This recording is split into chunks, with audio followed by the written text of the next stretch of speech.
Hello नमस्कार, welcome to Indore info live. आप सभी दर्शकों का, आप सभी फॉलोअर्स का बहुत बहुत स्वागत है इंदौर इन्फो के इस लाइव सेशन में, लाइव 1-to-1 में। मैं हूं आपका दोस्त और इंदौर इन्फो का होस्ट आनंद, और लेकर आया हूं एक नई कड़ी। इसी शो के माध्यम से हम लोग जैसे डेली हम लोग जुड़ते हैं एक नए व्यक्तित्व के साथ में, जानते हैं बहुत सारी रोचक चीज़ों को, उनकी कार्य प्रणाली के बारे में, उनकी सक्सेस के बारे में हम लोग पता करते हैं और समझते हैं उनके जीवन को। तो कल का सेशन भी काफ़ी अच्छा रहा मिस्टर यश पाराशर जी के साथ में, और टेक्निकल रीज़न से हम लोग कल के सेशन को हमारे यूट्यूब चैनल पर हम लोग पोस्ट नहीं कर पाए। उसके लिए हम लोग माफ़ी चाहते हैं। और जिन लोगों ने कल देखा और लाइव इंटरेक्शन देखा यश पाराशर जी के साथ में, काफ़ी कुछ चीज़ें हमें सीखने को मिली उनसे। तो होप आप लोग सभी अच्छे होंगे, अपने अपने घरों में होंगे। थैंक यू किलर भाई, thank you Sachin ji, thank you for joining us. काफ़ी लोग जुड़ते चले जा रहे हैं, वेट करते हैं इंदौर इन्फो के इस लाइव सेशन का। तो दोस्तों, इसी कड़ी में हम लोग आज जुड़ेंगे, फेमस व्यक्तित्व को हम लोग जोड़ेंगे हमारे साथ में, जो कि इंदौर से ही हैं, मिस स्तुति चांगले जी। और मैं आपको बता दूं, ये एक बहुत ही अच्छी राइटर हैं, ट्रैवलर हैं और स्पीकर हैं। और हम जानेंगे उनसे काफ़ी सारी बातें उनकी लाइफ के बारे में, उनकी इस शैली के बारे में, किस तरह से वो अपना जो काम है बखूबी निभा रही हैं। और जानेंगे कुछ उनसे, उनकी फैमिली के बारे में, उनके फ्यूचर के बारे में। तो बहुत जल्दी हम लोग उनको कनेक्ट करने जा रहे हैं, तो आप लोग कनेक्ट रहिए। और आपके मन में अगर कोई क्वेश्चन आता है, आपको कुछ लगता है पूछने का, तो बेझिझक आप हमें मैसेज करिए। बस बढ़िया वैभव जी, एकदम बढ़िया हूँ मैं भी। आप कैसे हैं? बहुत अच्छा लगता है आप लोगों के मैसेज आते हैं, और इस तरह से पढ़ना बहुत अच्छा लगता है मुझे कि इतने लोग वेट करते हैं इस लाइव सेशन का, और बहुत ही अच्छा प्रतिसाद मिल रहा है इस शो को।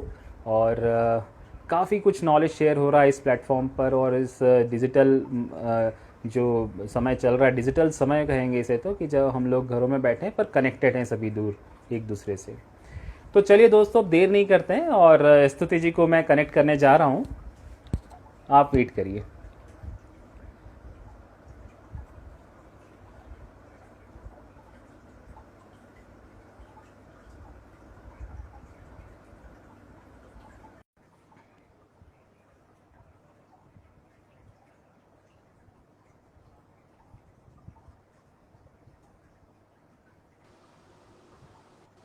हेलो स्तुति जी, गुड इवनिंग। नमस्कार आनंद जी। नमस्कार, कैसे हैं आप?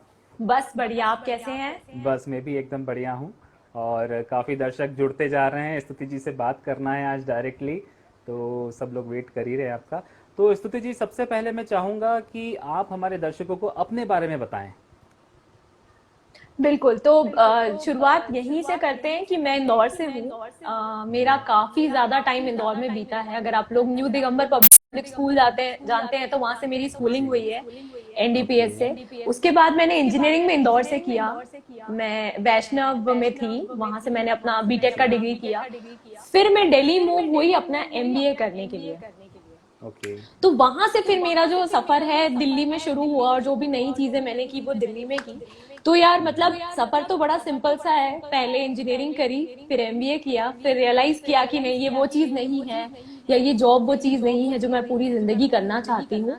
और लगा कि नहीं यार, लिखने में बहुत दिलचस्पी है, और अब क्या करना है वो तो शुरू में किसी को भी क्लियर नहीं हो पाता अच्छे से। जी जी। पर बस अपने आप को समझाया कि नहीं, ये चीज अच्छी लगती है, इसको करना है। और ऐसे मैंने 2017 में शुरुआत की अपने नए करियर की, जो राइटिंग की तरफ था। और मैंने 2 किताबें लिखी हैं। मेरी पहली किताब का नाम ऑन दी ओपन रोड है। मेरी दूसरी किताब का नाम यू ओनली लिव वंस है, जो इसी साल आई थी, लॉकडाउन से थोड़े ही पहले आई थी। अब मैं अपनी तीसरी किताब पे काम कर रही हूँ। इसके अलावा मैं एक स्पीकर हूँ, तो मैं जगह जगह जाकर यूथ को मोटिवेट करती हूँ अपना पैशन फॉलो करने के लिए। और जितना थोड़ा बहुत भी मेरे एक्सपीरियंस है, जो मैंने लाइफ में सीखा है, वो मैं दूसरों के साथ इसके थ्रू बांटती हूँ, और दूसरों को इंस्पायर करना चाहती हूँ। मेरे लिए पर्सनली ट्रैवल एक बहुत बड़ा इंस्पिरेशन रहा हमेशा। तो इसलिए मैं अपने आप को ट्रैवलर भी बोलती हूँ, और अपने ट्रैवल से जो भी मैंने लेसन सीखे, लाइफ लेसन सीखे, वो मेरी किताबों में भी है, वो मेरी बातों में भी है। मतलब आपकी जो ट्रैवल्स होती हैं उसी के आपका उसी का जो समरी है वो किताबों में हमें कहीं ना कहीं मिल जाएगा, मुझे ऐसा लगता है। हाँ, मतलब वैसे तो स्टोरीज हैं, एग्जैक्ट तो लिया नहीं है, लेकिन बोलते जी ना truth is stranger then fiction, मतलब फिक्शन है लेकिन ऑब्वियसली वो आता तो राइटर के मन से ही है और उसके मन से ही दिमाग की आता उपज होती है, है। जी जी जी। तो वैसे मतलब ही आपने है। जॉब जॉब आपने किया दूसरी फील्ड में, उसके बाद आपको रियलाइज हुआ कि नहीं मुझे राइटिंग के इसमें ही जाना है, अपना जो मन में जो है उसी को सामने लेकर अपना फोकस आपने फिक्स किया। हाँ जी, ऐसा ही हुआ एक्चुअली मेरे साथ। और शुरू में काफी डिफिकल्ट था, काफी फ्रीलांस प्रोजेक्ट्स किए, काफी सारी दूसरी चीजें की, क्योंकि राइटिंग में इनिशियली आप इतना ज्यादा सक्सेस भी नहीं कमाते हो, इतना ज्यादा पैसा भी नहीं कमाते हो, मतलब मैं काफी ऑनेस्ट हूँ, मैं सच बोलती हूँ।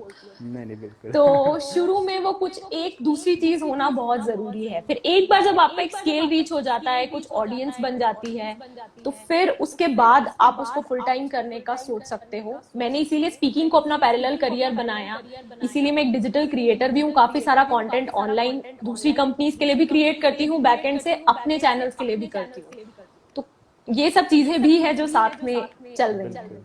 तो मतलब जो भी आप लिखते हैं, जो आप की बुक्स हैं, क्या वो कोई विशेष टारगेट ऑडियंस को टारगेट करके लिखी गई हैं, ऐसा कुछ है या सभी के लिए होती हैं वो? बुक्स तो सभी के लिए है, सबको अच्छी लगेगी, लेकिन सबसे ज्यादा ये यूथ को इंस्पायर करती है। मतलब जितने लोगों ने मुझे वापस लिखा है कि हमने ये किताब पढ़ी और इससे हमने कोई एक नई चीज सीखी, वो मोस्टली सारी जो जनता थी वो यूथ थी, वो सारे यंग लोग ओके। थे। क्योंकि हमारे यहाँ होता क्या है ना, लोग जो भी करना चाहते हैं वो कर नहीं पाते हैं, क्योंकि फैमिली का एक प्रेशर होता है कि ये एक चीज है जो आपको करेक्ट। करनी है, या ये एक डायरेक्शन है जहाँ आपको जाना है। लोगों को ऐसा लगा कि वो इस स्टोरी को पढ़ के वो इंस्पिरेशन ले पाए कि नहीं यार, हम अपनी लाइफ में ये करना चाहते हैं, हम इस चीज को लेकर क्लियर हैं और हम इसी रास्ते पर चलेंगे। करेक्ट, बिल्कुल बिल्कुल। कहिए, वो उन्होंने आपकी बुक से लिया और वो अपने कार्य को आगे कर रहे हैं उसको लेकर।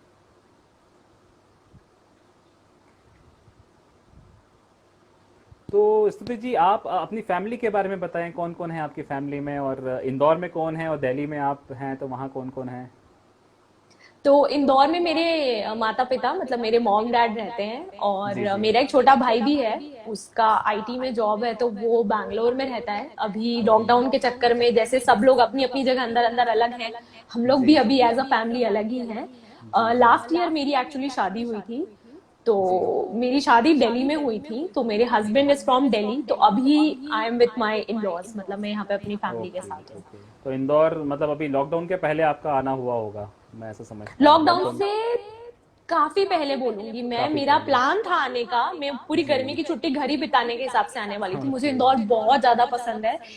लेकिन अब देखिए, अभी तो जिस तरह से चल रहा है पॉसिबल नहीं है कुछ टाइम तक, जी। और हमें भी सरकार के सारे नियमों का सपोर्ट पालन कर करना रही हैं, चाहिए। बिल्कुल यस। बिल्कुल सही बात है। तो स्तुति जी, ये आपने जो आपकी बुक के बारे में बताया, ये आपका जो बुक था ऑन द ओपन रोड, तो इसका आप थोड़ा समरी हमें बता सकते हैं? हमारे दर्शक जानना चाहते हैं कि किस टाइप की स्टोरी है या क्या है इसमें मटेरियल। बिल्कुल। तो इसमें तीन कैरेक्टर्स हैं, एक लड़की है और दो लड़के हैं, और इनफैक्ट एक कैरेक्टर इसमें इंदौर से है, जो मेरा तीसरा कैरेक्टर है सैंडी। और तीनों की लाइफ में एक डिफरेंट प्रॉब्लम है। एक है जो बड़े अच्छे घर से है, तो उसके ऊपर ये प्रेशर है कि उसकी फैमिली चाहती है कि वो फैमिली बिजनेस ही ज्वाइन करे। जो इंदौर से है वो एक बहुत अच्छा यंग डेवलपर है, उसको आप मतलब कंप्यूटर दे दीजिए तो वो उस पर जीनियस है, कुछ भी बना सकता है। लेकिन क्योंकि फैमिली में फाइनेंशियल कुछ प्रेशर्स हैं, तो वो अपने पैशन को परस्यू नहीं कर पा रहा है, काफी स्टार्टअप आइडियाज है उसके पास। और एक लड़की है जो एक कॉर्पोरेट जॉब में है, बॉम्बे में फंसी हुई है, वो काफी ज्यादा मेरी कहानी है, जो मायरा की कहानी है। तो इस तरह से मायरा, कबीर और सैंडी जो है तीन मेन कैरेक्टर्स हैं उस नॉवल के, उनके अराउंड, उनकी स्टोरी के अराउंड पूरी बुक रिवॉल्व करती है। और वो लोग कैसे एक दूसरे से मिलते हैं, ट्रैवल कैसे उनको हेल्प करता है, और फाइनली वो लोग एक अपना स्टार्टअप शुरू करते हैं। ओके। तो वो उस चीज के ऊपर पूरी की पूरी जर्नी है। कुल मिला के मतलब मुझे आपने अगर बताया होगा इसमें कि स्टार्टअप अगर कोई करना चाहता है, स्टार्ट करना चाहता है, तो उसको क्या क्या प्रॉब्लम्स फेस करना पड़ती है, फेस वो करनी आई पड़ती थिंक है। वो सारी चीज़ें आपने इंक्लूड की होगी इसमें। बिल्कुल जो बिल्कुल। कॉमन प्रॉब्लम्स हैं जो सभी के सामने आती हैं, वो आपने उल्लेख किया होगा इसमें। अगर आप स्टार्टअप ना भी करें, अगर आप अपनी लाइफ में अपनी पसंद का कुछ भी करना चाहते हैं, तो किस तरह की प्रॉब्लम्स आएगी, कुछ ना कुछ प्रॉब्लम से लोग उसमें रिलेट करेंगे, क्योंकि वो काफी ज्यादा क्लोज है मेरी पर्सनल स्टोरी से, जब मैंने अपना जॉब क्विट किया और कुछ नया करने का ट्राई किया। मतलब बड़ी छोटी छोटी बातें सोच के लगेंगी कि इतनी इंपॉर्टेंट नहीं है, पर जब आप देखते हो कि आपके दोस्त बड़ी बड़ी एमएनसी कंपनियों में प्लेस्ड हैं और आप अभी भी स्ट्रगल कर रहे हो, आपको पता नहीं है कि आपको सक्सेस कब मिलेगी, तो आपकी जर्नी थोड़ी सी उस टाइम पे अलग हो जाती है बाकी लोगों से, और उस टाइम पे एक वो सपोर्ट या एक इंस्पिरेशन की बहुत जरूरत होती है। ये किताब वो इंस्पिरेशन है, अगर आप उस जगह पर फंसे हुए हैं या उस जगह या उस रास्ते को लेना चाहते हैं। मैंने बिल्कुल, बहुत बढ़िया आपने बताया कि इंस्पिरेशन बहुत ज़रूरी है हर किसी को कामयाब बनने के लिए। सपने सभी देखते हैं, सफलता के सपने सभी देखा करते हैं, पर उसको अचीव तभी करा किया जा सकता है जब आप किसी से इंस्पायर्ड हो और आप उसके लिए काम करें, अपने पैशन को लेके आगे बढ़ें। जैसा कि आपने किया, बिल्कुल। आपने जॉब किया, आपने जॉब छोड़ा क्योंकि वो आपका पैशन नहीं था, आपको लिखने का मन था, तो आपने वो चीज़ छोड़ के अपना फोकस लिखने पर डाला आपने। तो बहुत अच्छी चीज़ आपने बताई। और ये देखा भी गया है सतीश जी, ये देखा गया है कि अगर आपका मन जिस काम में लग रहा है और वो आपने अगर लेके उसको चल रहे हैं आप, एक होता है कि ठीक है एक जॉब है आप कर रहे हैं उसको और मुझे मेरा मन कहीं और लग रहा है, पर वो काफ़ी समय तक चल नहीं पाता है या सफलता नहीं मिल पाती है। पर आप अगर अपने अपने पैशन को लेके ही चल रहे हैं, उसी को आपने अपना फोकस बना लिया है, तो आप उसमें अचीव करते ही हैं। और सफलता का भी एक डेफिनेशन है ना, वो सफलता दूसरों के नजरिए से सफलता हो सकती है, पर आप अंदर से उस करेक्ट। सफलता को तभी महसूस करेंगे जब आप उस चीज को वाकई में चाहते थे और आपने उस डायरेक्शन में काम किया। बिल्कुल बिल्कुल सही बात है। तो सतीश जी ये बताइए कि जैसे आप कोई बुक स्टार्ट करती हैं, तो क्या मुझे ऐसा लगता है कि आप कोई भी टॉपिक चुने जिस पर आपको लिखना है, तो आप अपने, मन तो बहुत चंचल है, हम एक पल में कहाँ पहुंच जाते हैं, एक पल में कहाँ पहुंच जाते हैं, तो आप कैसे मन को एकाग्र करते हैं? क्या कोई योगा वगैरह भी करते हैं एक कंसंट्रेशन के लिए कि आपको कुछ लिखना है, किसी पर्टिकुलर सब्जेक्ट पर आपको फोकस करना है, तो कैसे अपने आप माइंड को सेट करती हैं, वो आप बताएं हमें। ये योगा वाली बात एक्चुअली आपने बहुत ही अच्छी बोली। इंडिया में बहुत सारे लोग अब अपनी जॉब में भागा दौड़ी में इतना फंस गए हैं कि कुछ अच्छी चीजें, कुछ अच्छी प्रैक्टिसेस जो हमारे कल्चर में है, फॉर एग्जाम्पल आपने योगा बोला, जी। वो भूल गए हैं। और अगर आप एक्चुअली रोज थोड़े टाइम योगा कर रहे हैं या थोड़े टाइम आप फोकस करने के लिए मेडिटेट कर रहे हैं, वो 10 मिनट का भी मेडिटेशन हो सकता है। जी जरूरी नहीं बिल्कुल। है कि आप मतलब 1 घंटा उसमें लगाएं या 1.5 घंटे का वक्त लगाएं, लेकिन वो 10 मिनट भी फोकस इंप्रूव करने में बहुत ज्यादा मदद बहुत करता है। तो ज़्यादा बिल्कुल मदद। ये दो चीजें तो मैं करती ही हूँ, ये रेगुलर है। स्टोरीज के लिए जो टॉपिक्स हैं उसके लिए मैं सबसे पहले ये देखती हूँ कि कौन सी ऐसी चीज है जिसके बारे में एक तो बात की नहीं गई अभी तक बहुत ज्यादा, और अगर बात करें तो वो एक मैसिव लेवल पर या एक बड़े लेवल पर कुछ बदलाव ला सके। क्योंकि एक लव स्टोरी कोई भी लिख देगा, एक थ्रिलर, ये सब एक जॉनर हो गए या आप लिख दोगे, लेकिन इस तरह की स्टोरीज जो सोसाइटी में लोगों की लाइफ में डिफरेंस ला सके, वो बहुत कम ही हम देखते हैं, सुनते हैं, पढ़ते हैं। तो बिल्कुल मैं बिल्कुल। उस तरह की कुछ कहानियों में ही जाना चाहती हूँ और उस तरह की कहानियां लिखना चाहती हूँ। तो जब पहली किताब लिखी ऑन दी ओपन रोड, उस टाइम पे मुझे लगा कि स्टार्टअप एक ऐसी चीज है जिसको लोग अच्छे से नहीं देखते हैं। मतलब अगर माँ बाप को आप बोलोगे कि मैं अपना कुछ नया करना चाहता हूँ, तो पहला जवाब यही आएगा कि कोशिश मत करो, सब फेल हो जाते हैं, तुम भी फेल हो जाओगे। वो शुरुआत ही ना से हो जाती है, और उससे क्या होता है कि हमारा कॉन्फिडेंस बहुत ज्यादा कम हो जाता है। सही तो बात है। मैं सबसे पहले उस तरह के टॉपिक्स रिसर्च करती हूँ। जैसे मैं अपनी जो सेकंड मैंने बुक लिखी है उसमें भी मैंने दो आर्टिस्ट की जर्नी दिखाई है, और किस तरह से अगर आप आर्ट्स की फील्ड में हैं तो किस तरह की प्रॉब्लम्स आप फेस कर सकते हैं या देख सकते हैं, उस चीज के बारे में लिखा है। तो मैं सबसे पहले वो टॉपिक रिसर्च करती हूँ जिसके बारे में मैं लिखना चाहती हूँ, देखती हूँ कितनी किताबें हैं इस तरह की जो लिखी गई है, कुछ गैप है, अगर कोई ऐसी चीज है जो नहीं लिखी गई है तो लिखूं। जैसे जब मैंने स्टार्टअप्स पे नॉवेल लिखी तब फिक्शन में स्टार्टअप्स पे इंडिया में कोई नॉवेल नहीं थी उस टाइम पे। ओके। तो मैं उस तरह से अपने टॉपिक की रिसर्च करती हूँ, और फिर कैरेक्टर्स वगैरह तो सब आसपास के लोग हैं जो अलग अलग नाम से आपको मिलेंगे किताब में मेरी, जी जी। और सारे ही ऐसे लोग और एक्सपीरियंसेस हैं जो मेरे साथ पर्सनली हुए हैं। ओके, मतलब कुल मिला के बहुत ही आपको अपना मन को एकाग्र करके और सारे सब्जेक्ट को इंक्लूड करके कि कौन कौन है, क्या क्या कैरेक्टर्स मुझे इंक्लूड करना है, वो सब माइंड में होना चाहिए, तब आप उस पर बिल्कुल। फिर लिख सकते हैं। इनफैक्ट आनंद जी, मैं तो बोलूंगी कि अभी लॉकडाउन है, इतना अच्छा जी टाइम है, हम लोग बिल्कुल घरों में हैं अपने अंदर, और चाहे तो इस वक्त को एक क्रिएटिव वे में यूज कर सकते हैं। अगर कोई दर्शक है जो बहुत टाइम से सोच रहे थे कि ये किताब लिखनी है पर कभी लिख नहीं पाए, इससे जी अच्छा जी वक्त वापस नहीं बिल्कुल आएगा, नहीं इतना आएगा। ज्यादा वक्त कभी नहीं आएगा, बल्कि मैं सही बोलूंगी। बात है। तो बिल्कुल आप शुरुआत कर दीजिए। बिल्कुल बहुत अच्छी बात आपने कही कि इस फ्री समय को, लॉकडाउन के पीरियड को किसी न किसी तरह हम हमारे जीवन के लिए अच्छा बनाएं, कुछ हम्म। अच्छा करें। ये आपने बहुत अच्छा मैसेज दिया।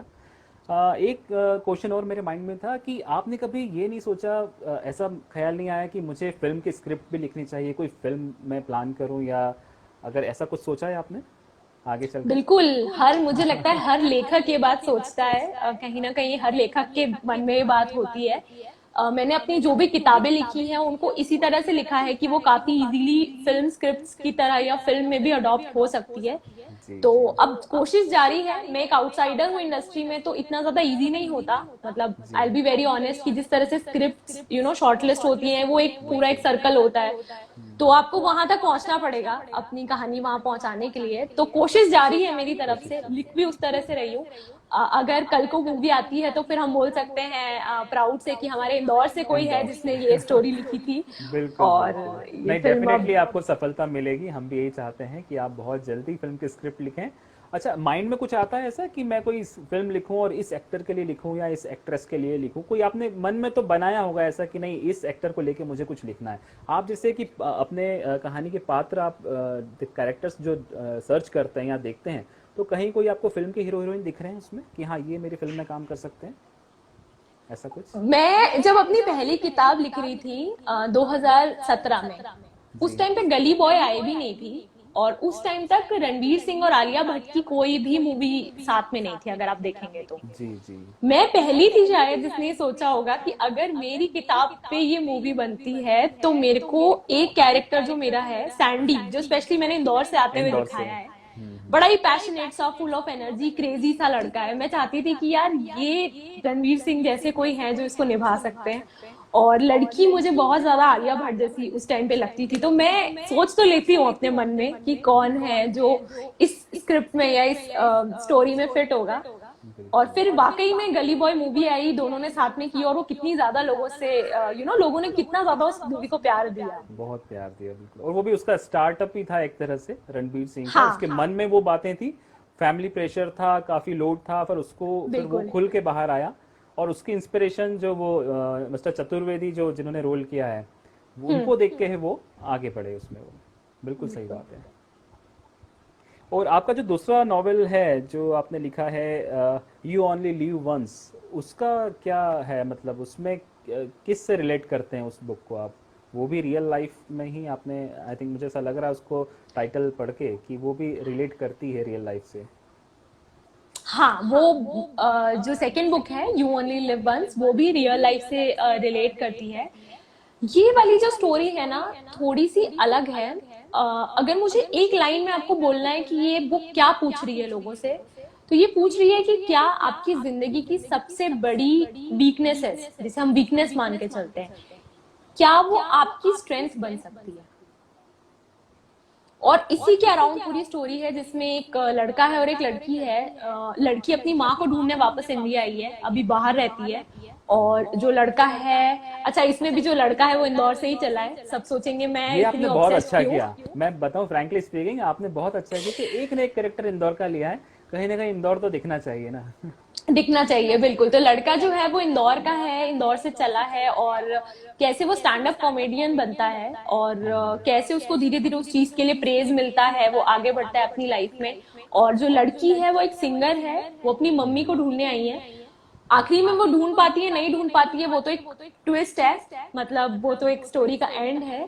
जी बट अगर मुझे एक वर्ड में पूछना हो तो ये आज के युवा से या युवक से एक क्वेश्चन पूछती है कि क्या आप अपनी वीकनेसेस को अपनी स्ट्रेंथ बना सकते हैं, जैसे बहुत सारे आर्टिस्ट करते हैं। मतलब कुछ लोगों को क्या ना, ब्रेकअप हो गया तो बस डिप्रेशन में चले गए, या लड़की छोड़ के चली गई, ये हो गया वो हो गया। जी और यूथ में ये प्रॉब्लम बहुत ज्यादा होती है। सही उस बात है। टाइम को अगर इंडिया का यूथ पॉजिटिव वे में यूज करेगा या पॉजिटिव डायरेक्शन में लगाएगा, तो वो कितनी सारी अच्छी चीजें कर सकता है। देखो, बुरा तो सबके साथ हो रहा है, ऐसा नहीं है कि मेरा दिल नहीं टूटा या आपका नहीं टूटा, सबके साथ एक बार लाइफ में वो चीज हुई है।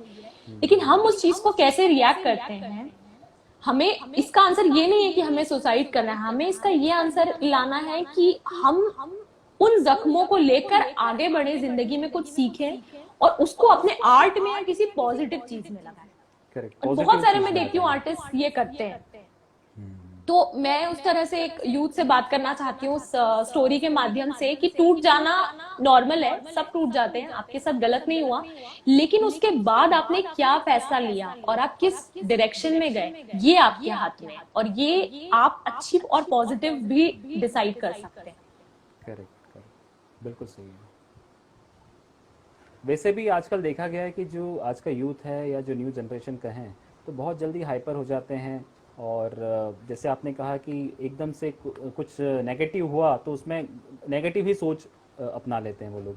तो जो आपने सही बात है कि उसको आप पॉजिटिव में लेके आइए अपने आर्ट को, और उसमें आप उसको यूज़ करिए अपने माइंड को, तो कहीं ना कहीं आप पॉजिटिव वे में जा सकते हैं। एक मिस्टर जैकब हैं जो उन्होंने मैसेज डाला है कि आपका डांस भी बहुत उन्हें पसंद है, आप डांस भी करती हैं।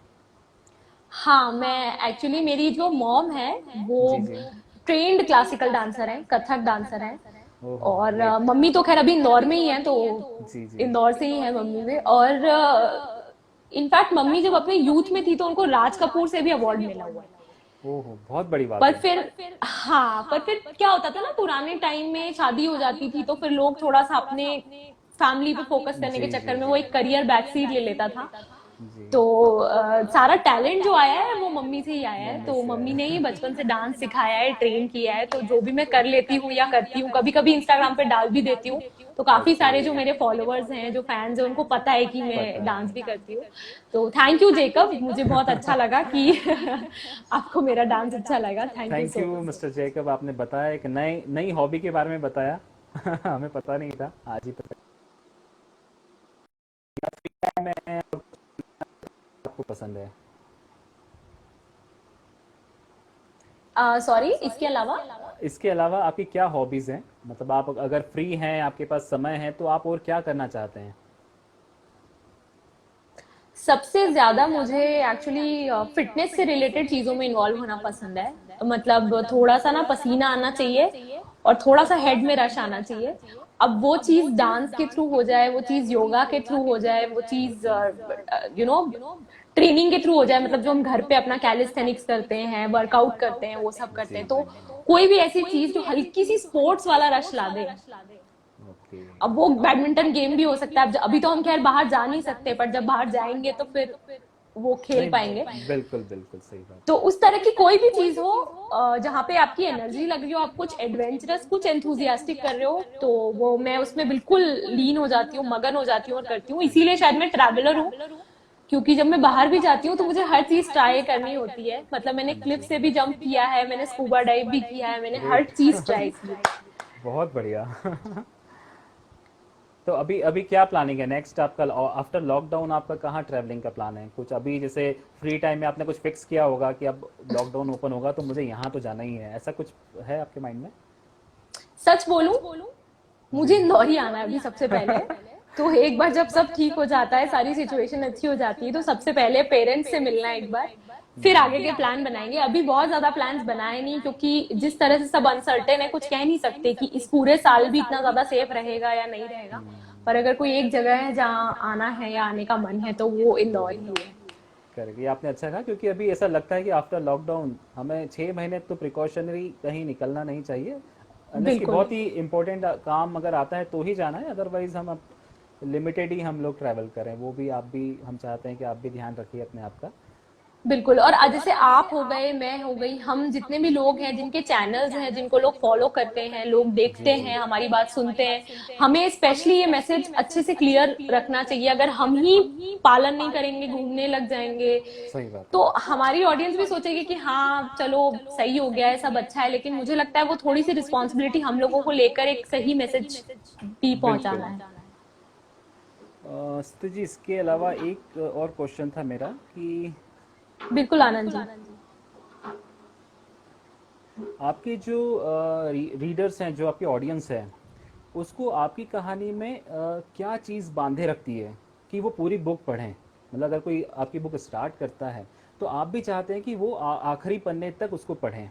तो क्या ऐसी खूबी है उसके अंदर कि वो लोगों को बांधे रखती है? ओके, तो मेरे दोनों ही प्लॉट में एक ट्विस्ट है, लास्ट में आता है जो बिल्कुल, और वो ही एक चीज है जिसको लोग पकड़ के रखते हैं आखिरी तक, जब तक वो स्टोरी खत्म नहीं हो जाती, क्योंकि उनको फिर एंड में पता चलता है कि अच्छा ऐसा हुआ है। फिर उनको लगता है कि कई बार उनको मजा आ जाता है कि यार ऐसा लिखा है, बहुत बढ़िया लिखा है। कई बार उनको लगता है अरे आपने वो ट्विस्ट क्यों डाला, मुझे वो कैरेक्टर अच्छा लग रहा था लेकिन आपने आखिरी में बता दिया कि वो तो है ही नहीं। तो ओके। इस तरह का कोई ना कोई एक प्लॉट में मैं थ्रिल वाला एलिमेंट रखती हूँ। हाँ, कुछ जो सस्पेंस सेकंड हो बुक है, ताकि वो लोग बंधे हुए रहें कि यस, आखिरी में पता ताकि लोग चले बंधे उसको। हुए रहें, उसको हमारे यहाँ स्टोरी टेलिंग में या लिखने में यूनिक हुक बोलते हैं, ओके। कि वो क्या यूनिक चीज है आपकी बुक में, या वो क्या यूनिक हुक है। तो जैसे सेकंड बुक में अलारा है जो कैरेक्टर, वो अपनी मम्मी को ढूंढने निकली है, तो वो मम्मी मिलेगी नहीं मिलेगी, मिलेगी तो किस हालत में मिलेगी, क्या होगा, वो एक आखिरी चैप्टर तक चल रहा है। बाकी चीजें साइड बाय साइड चल रही है, लेकिन वो जो एक यूनिक हुक है वो आखिरी तक आपको लेके जाएगा स्टोरी में, और वो आपको आखिरी में ही पता चलेगा, और उसके लिए आप पूरा पढ़ोगे भी। हाँ बिल्कुल। वही मैं जानना चाहता कि क्या एलिमेंट एक ऐसा होगा कि जो आखिरी तक आपके रीडर को बांधे रखे। तो वो आपने बताया कि आपका एक जो ट्विस्ट होता है वो आपकी दोनों स्टोरीज में हमें पढ़ने यस। को मिलेगा। चलिए सुधीर जी, बहुत अच्छा लगा, आपसे काफ़ी चीज़ें हमें सीखने को मिली। और एक और मेरे माइंड में एक क्वेश्चन और था कि जैसे हम लोग की मूवी देखते हैं, हम थिएटर में जाते हैं, हमें 3 घंटे की मूवी हम लोग देखते हैं और एक बुक को पढ़ रहे हैं, तो दोनों में क्या डिफरेंस है वो आप मुझे बताएं। मतलब कि दोनों हमें एंटरटेन कर रही है, हम दोनों एंटरटेनमेंट के लिए कर रहे हैं सारी चीज़, पर दोनों में डिफरेंस क्या है? हम क्यों बुक रीड करें, हम क्यों उस स्टोरी को हम थिएटर में क्यों ना देखें? मुझे पर्सनली अगर आप पूछेंगे तो मैं ये बोलूंगी कि रीडिंग आपकी इमेजिनेशन के दायरे को बढ़ाता है, एक्सपैंड करता है। तो जब तक मैं हैरी पॉटर सिर्फ किताब में पढ़ रही हूँ, मेरे लिए हैरी पॉटर 10 चेहरे हो सकते हैं। मेरे लिए हैरी पॉटर की दुनिया एक अपनी दुनिया हो सकती है जो बहुत ही अलग हो सकती है, और वो 10 लोगों के लिए बिल्कुल अलग दुनिया हो सकती है। मतलब जिस तरह से मैं हॉगवर्ट्स इमेजिन करूंगी, अगर किसी और ने मूवी नहीं देखी है तो वो उसको अलग तरह से इमेजिन करेगा। और मेरे ख्याल से वो जो थ्रिल है, वो जो मजा है अपने माइंड में घुस के उस स्टोरी के साथ खेलने का, वो आपको तभी मिलेगा जब आप उस स्टोरी को पढ़ रहे हो, क्योंकि आपकी इमेजिनेशन ओपन है। जब आप मूवी देखते हो तो आपका एंटरटेनमेंट फुल होगा, लेकिन आपको थाली में खाना परोस दिया गया, तो अब आप देख के यही बता सकते हो कि जैसे खा के आप यही बता सकते हो कि खाना टेस्टी है या नहीं है, लेकिन उसको बनाने का जो आर्ट है, उसमें अलग अलग मसाले जो हो सकते थे, जो बहुत सारे वेरिएशंस पॉसिबल थे, वो आप कभी एक्सप्लोर नहीं कर पाओगे। तो मैं हमेशा कहती हूँ कि किताबें पढ़नी चाहिए, वो आपके माइंड को एक्सरसाइज करती है, एक तरह से आपके माइंड की इमेजिनेशन पावर को बढ़ाती है। अगर एक छोटा बच्चा पढ़ रहा है तो बहुत ही अलग चीज है वो, उसकी माइंड को एक्चुअली आप उसके होराइजन क्रिएटिविटी को बढ़ा रहे हो। लेकिन अगर वही चीज उसने टीवी पे देख ली तो उसने मान लिया कि ये ऐसा ही है और यही है, उसके मन में कभी सवाल नहीं आएंगे। और रीडिंग हमेशा हमारे अंदर के भूख को जगाता है, जो सवालों के लिए भूख है कि ये ऐसा है तो ये क्यों है, ऐसा नहीं ऐसा भी हो सकता है क्या।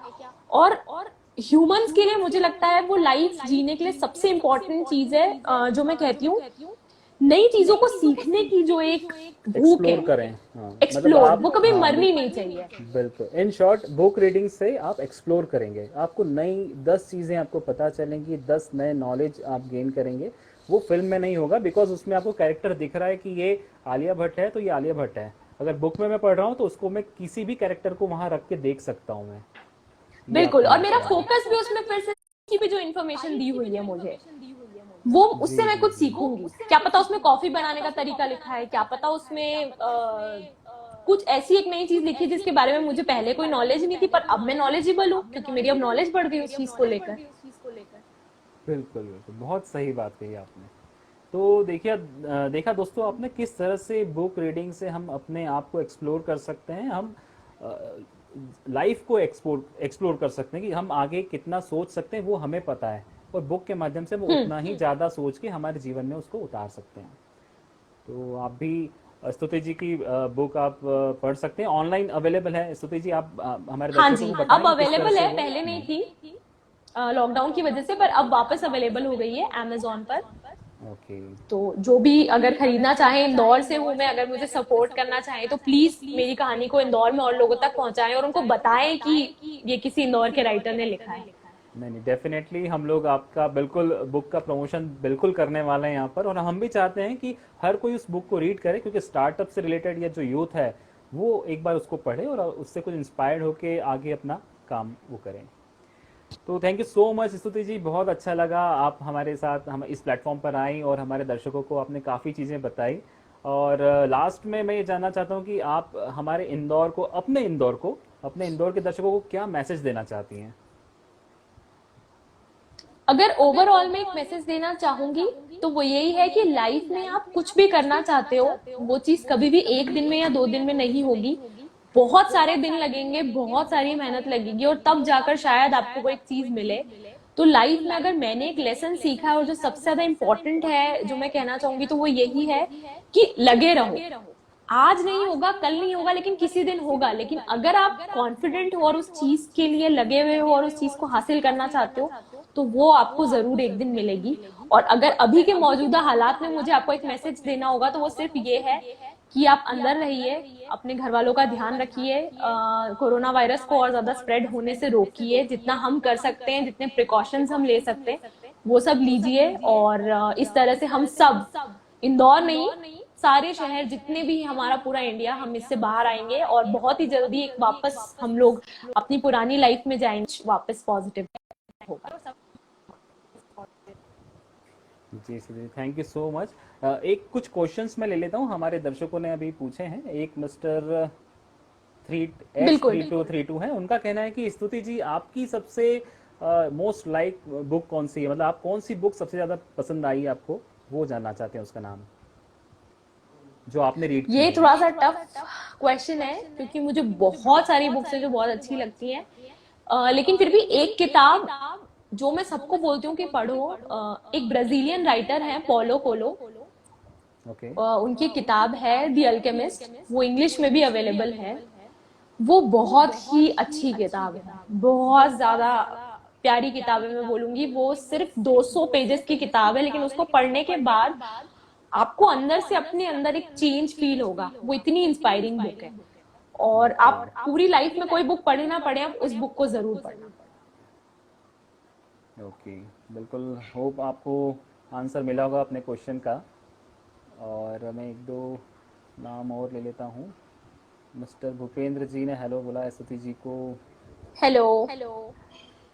Hemant ji thank you.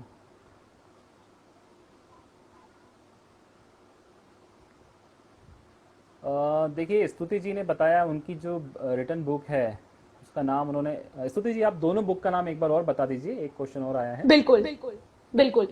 मेरी पहली किताब का नाम है ऑन द ओपन रोड और मेरी दूसरी किताब का नाम है यू ओनली लिव वंस। और दोनों ही बुक्स आपको ऑनलाइन मिल जाएंगी, आप इसको बिल्कुल ऑर्डर कर सकते हैं, अमेजोन पर अमेजोन अवेलेबल पर, है। फ्लिपकार्ट पर अवेलेबल ओके, है। तो ठीक है स्तुति जी, बहुत अच्छा लगा। आप भी लॉकडाउन ओपन हो फिर इंदौर आइए, इंदौर फूड भी आप मिस कर रही होंगी, वैसे तो अभी सभी इंदौरी मिस कर रहे हैं, सभी दूर बंद है सभी अपने अपने घरों में हैं। तो आप भी सेफ रहिए, सुरक्षित रहिए। इंदौर का खाना तो इंदौरी, लॉकडाउन हो या नहीं हो, दुनिया के किसी भी कोने में वो मिस सभी करता ही पसंद करता करते है, हैं। क्योंकि वैसा खाना नहीं मिला। मैं पूरी दुनिया ट्रैवल कर ली, सब जगह घूम ली मैं, लेकिन जो खाना इंदौर का है, भाई वो खाना कहीं का नहीं है। कहीं नहीं है बिल्कुल सही बात कही आपने।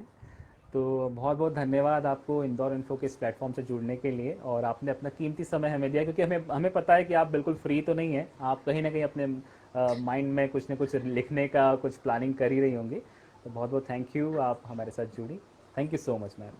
Thank you so much. और गाइस जो मेरे भी फॉलोवर्स हैं, देख रहे हैं, इंदौर अंडरस्कोर इन्फो इनका हैंडल है, फॉलो कीजिए। बढ़िया इंदौर के अपने लोग हैं थैंक और यू। इनसे जुड़िए। बहुत ही अच्छा, मुझे भी बहुत अच्छा लगा आपके साथ बात कर कर। Thank you so thank you much. So much, thank you ma'am.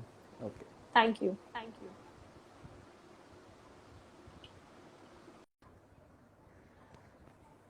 तो दोस्तों देखा आपने स्तुति जी कितना बढ़िया उन्होंने बुक्स लिखी हैं करंट अफेयर्स को लेके, और जो यूथ है उसको इंस्पायर करने के लिए उन्होंने काफ़ी सारी मेहनत के बाद ये बुक्स लिखी हैं।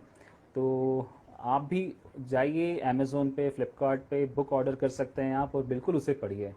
अगर आप अपने जीवन में चाहते हैं कि कुछ सफलता मिले और किस तरह से क्या क्या प्रॉब्लम्स आती हैं एक यूथ को आज के समय में, वो सारी चीज़ें आपको उसमें मिलेंगी, और किस तरह से उनका सॉल्यूशन उन्होंने ढूंढा, तो वो भी आप उसमें पढ़ सकते हैं। तो थैंक यू सो मच, बहुत अच्छा रहा आज का सेशन, होप आप सभी को पसंद आया होगा। तो आप हमारे इंदौर इन्फो के यूट्यूब चैनल पर भी इस सेशन को एंजॉय कर सकते हैं। अगर आप कुछ मिस कर चुके हैं, शुरू का पार्ट आप लेट ज्वाइन हुए हैं, तो आपको पूरा पार्ट देखने को मिलेगा इंदौर इन्फो के यूट्यूब चैनल पर। तो थैंक यू सो मच। हम, हाँ, मैं आपको कल का बता दूं, कल शाम 5 बजे हमारे साथ होंगे डॉक्टर चेतन रायकवार, जो कि फाउंडर हैं ऊर्जा काउंसलिंग एंड ट्रेनिंग सेंटर के, और उनसे जुड़ेंगे काफ़ी सारे, वो मोटिवेशनल स्पीच भी देते हैं, तो काफ़ी मोटिवेशनल बातें हम उनसे सीखेंगे, समझेंगे, हमारे जीवन में उतारने लायक बातें वो बताएंगे कि क्या हमें करना चाहिए, सफलता के लिए हमें क्या क्या उपाय करने चाहिए, वो सब कुछ जानेंगे डॉक्टर चेतन रायकवार से। तो कल शाम ठीक 5 बजे इंदौर इन्फो के लाइव सेशन में हम लोग कनेक्ट करेंगे उन्हें। तो थैंक यू सो मच, बहुत बहुत धन्यवाद आप सभी लोगों का, और इसी तरह से हमें अपना प्यार देते रहिए, मैसेज करते रहिए।